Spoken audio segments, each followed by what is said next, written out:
Yes, Marsha, first of all, Marsha, thank you for being here. And Marsha has some very, very great experience with, she manages coaches. So she's got a team of coaches that have already started with family-centered coaching, and she's here today to really share some things with us. So Marsha, welcome. We're glad that you were able to get on through the technical challenges. Thank you.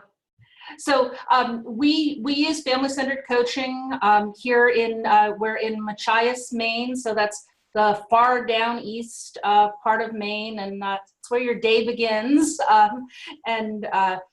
We were very fortunate to be part of the group of coaches that Kellogg worked with really early on to introduce some of these tools. So our coaches have been working with these tools for several years now. Awesome. Awesome. So Marsha, first of all, I'm just thrilled about what you guys are doing. And I'm just so thankful that we have an opportunity to get you on today. And as I researched into your organization and had some conversations, we found that you all use a cohort model and in your work with families. And we want to know is how does that work in conjunction with the family-centered approach, and how you've used that, and what are the benefits of that? So we use a cohort model. Our families are all enrolled in post-secondary education on a college campus, and their children are also co-enrolled in an early education program on the campus at the same time. And so the cohort model has been really great for both our families and our coach to just build that peer support using those tools, and it really reinforces what the coach is working one-on-one with the families about. Oftentimes we'll find a coach is talking about a certain goal with a family, and it may be a challenge, it may be a referral to an organization that they've not had success with in the past, and oftentimes another parent will say, that really worked for me, or it wasn't so bad, or this is what I tried. It also has taken the burden off of our coaches, because a lot of times our families are problem solving outside of our family center with each other using social media. And because we're in a pretty rural part of the country, a lot of our families and a lot of our parents had felt really isolated prior to entering our program. And so it really is building those peer support networks for them that will go on long after we're done with the coaching component.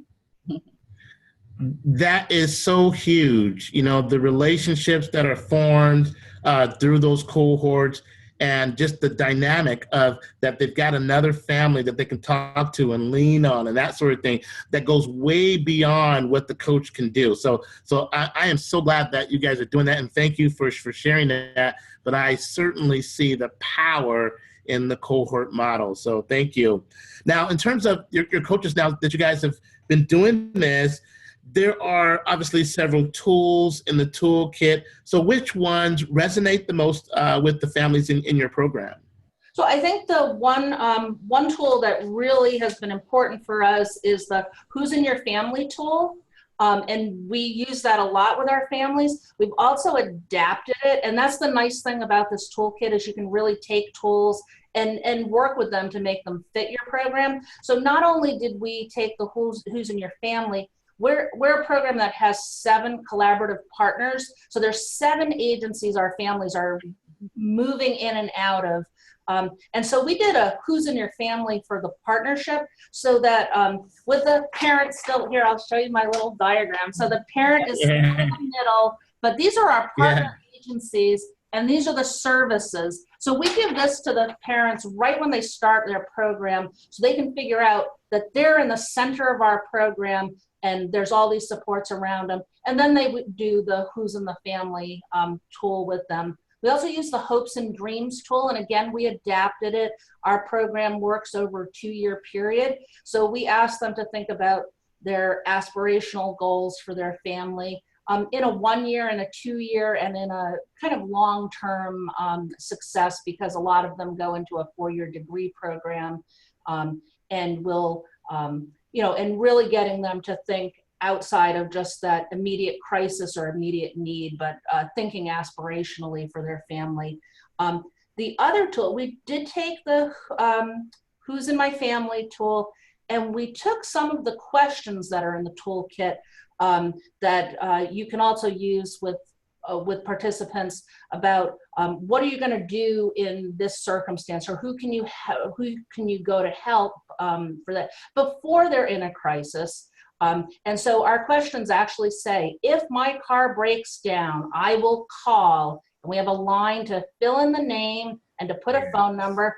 And it might be it's Uncle Joe, and it might be that it's a program that supports transportation, or if they're receiving TANF benefits, they might go to their TANF worker. But we put the name and the number so that when they're in that crisis situation, and we know those executive functioning skills kind of break down, then that it's there, it's on paper, they've already thought about those. So those are the tools we really kind of latched onto for our program.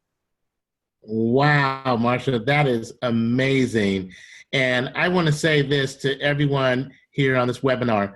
That is a great example of taking the toolkit and adapting it for your work environment.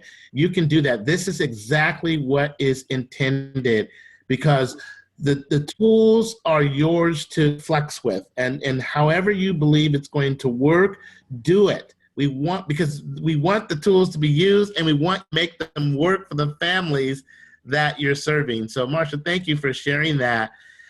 So again, everyone, know that you can tweak the tools, okay? Definitely tweak them to work for your families. Now, Marsha, since you guys have been doing this for a while, I want to talk about what are some discoveries that you've observed with your coaches as they begin to integrate family-centered coaching approach into their environment at work. How has it been at work for your coaches? I think it's been really great. One of my coaches recently said that she could never imagine going back to a case management system. Most of our coaches have come up through services where they've had more either a case management, pure case management, or pure goal setting program. And just to be able to move between those to really meet families at where they're at that moment in time has been really great. And I just want to say, you put up the wheel, and while it is like really a third of their time in each of the areas, there's a fluidity to coaching that moves quickly from one. You may think that a student's coming in to go over their schedule for the next semester, but there's a crisis at home with their kiddo, and they can't sit down and do goal setting right then and there. And you really have to move into some of those other pieces of coaching, and to be able to, on the fly, just move between the tools and not feel like you have to tick off all the boxes has been really important to our coaches, and has really empowered them to build relationships with the families that really result in trust and help families move forward. So I think that's really been the biggest change we've seen with our staff. That is amazing, and that is so important. I mean, even for the coaches to be able to make adjustments in that meeting, like you said, meet that family where they are, and let's talk about this thing going on at home. Do that for however long it takes, and then we can get back into what they came. That is awesome, because in normal coaching environments, that might not be able to occur. Right. So thank you for sharing that. We really appreciate you for coming on and to sharing what you guys have been experiencing.